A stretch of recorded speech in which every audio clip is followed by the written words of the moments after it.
Bilirəm, əlbəttə ki, çətindir. Zaman sərf eləmisən, əmək vermisən, sevmisən, dəyər görmüsən. Amma bir də belə fikirləş. Keçmişdə itirdiklərini geri qaytara bilməzsən.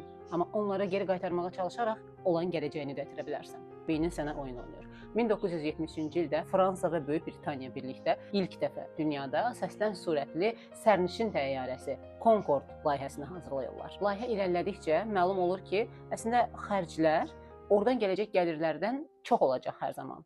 Amma çox böyük miqdarda pul xərcləndiyi üçün layihədən geri çəkilmirlər. İqtisadi baxımdan ən məntiqli qərar layihədən geri çəkilmək idi. Səbəb təkcə iqtisadi və siyasi deyildi.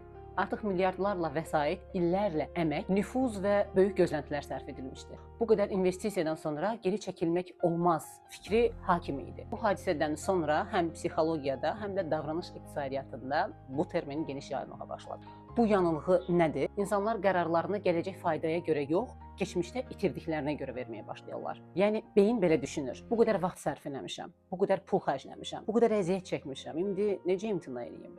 Bu kognitiv təhrifdir. Çünki beyin itirdiyi ilə barışmağı onsuz da sevmir.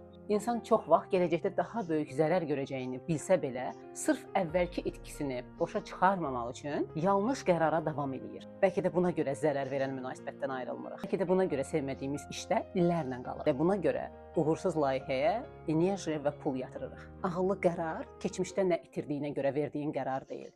Bundan sonra nə qazanacağına görə verdiyin qərardır.